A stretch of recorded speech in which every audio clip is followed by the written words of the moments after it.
எனது பிறந்த நாளை முன்னிட்டும் என் உடல் நலில் அக்கறை கொண்டும் மவுண்ட் ரோட் தர்காவிலும் இந்த மோதி பாப்பா எழும்பூர் தர்காவிலும் வேண்டுதலின் பொருட்டு இங்கு நாங்கள் வந்திருக்கிறோம்.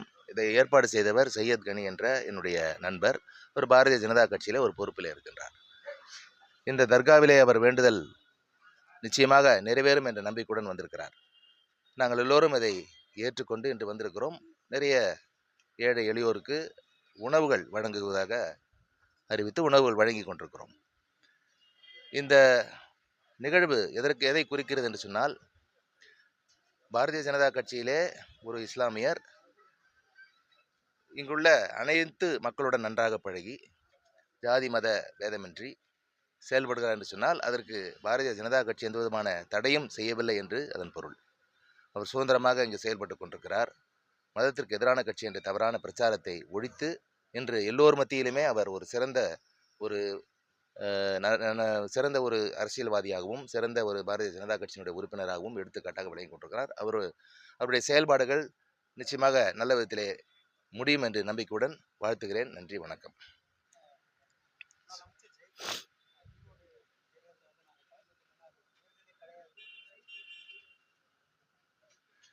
அது அவங்கவுங்க கட்சியினுடைய நிலைப்பாடுங்க. பொதுவாக என்னன்னாக்கா, இது ஃப்ரீ ஸ்கூட்டு தான். அது டிஎம்கேக்கு யாருமே தேர்தலில் நிற்காமல், ஏன்னா எல்லோருக்கும் தெரியும் இது அனைத்து இந்திய அண்ணா திராவிட முன்னேற்ற கழகம் ஆட்சியில் இருந்த போதும் கூட ஆர்கே நகர் தேர்தலில் திராவிட முன்னேற்ற கழகம் நிற்கலை. அதற்கு காரணம் என்னென்னா, ஆட்சியாளர்கள் அதிகார பலம் வைத்திருப்பார்கள் என்ற ஒரு நம்பிக்கை, பணபலம் வைத்திருப்பார்கள் என்ற ஒரு நம்பிக்கை. அதன் அடிப்படையில் இப்பொழுது அனைத்து இந்திய அண்ணா திராவிட முன்னேற்ற கழகம் நிற்கவில்லை, தேர்தல் நிற்கவில்லை. அதனால் இது ஒரு ஃப்ரீ ஸ்கூட் தானே தவிர, அவர் சொன்னது போல் திமுக இவங்களை எதிர்த்து நிற்க திராணி இல்லாமல் நிற்கவில்லை என்ற பொருள் அல்ல. நிற்பது தேவையற்றது என்ற ஒரு கருத்தில் தான் நிற்கலை. மற்ற கட்சிகளும் அப்படித்தான். ஏன்னா ஆளுங்கட்சியின் போது அந்த அதிகார பலம் இருக்கும், பணபலம் இருக்குன்றதுனால. ஆனால் அது அவருடைய சொந்த கருத்து, அவருடைய அனைத்து இந்த அண்ணா திராவிட முன்னேற்ற கழகத்தினுடைய கருத்து.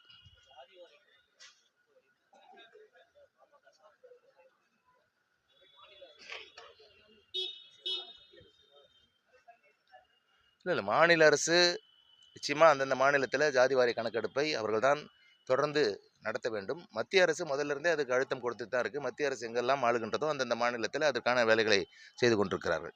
உங்களுக்கே தெரியும், ஜாதிவாரி கணக்கெடுப்பு எடுத்துட்டா குட்டு வெளிப்பட்டுன்ற ஒரே காரணம் தான். உங்களுக்கு தெரியும், எம்ஜிஆர் காலத்தில் ஒரு கதை சொல்லுவாங்க. அது நமக்கு எல்லாரையும் எல்லா ஜாதியினரும் கூப்பிட்டு, உனக்கு எவ்வளோ, உங்கள் இதில் எவ்வளோ பேர் இருக்காங்க, உங்கள் இதில் எவ்வளோ பேர் இருக்குன்னு கேட்டாக்கா, தமிழ்நாடு ஜனத்தொகை 2 மடங்காக அவங்க சொன்ன கணக்கை கூட்டினோம்னா வந்தது அப்படின்னு சொல்லுவாங்க.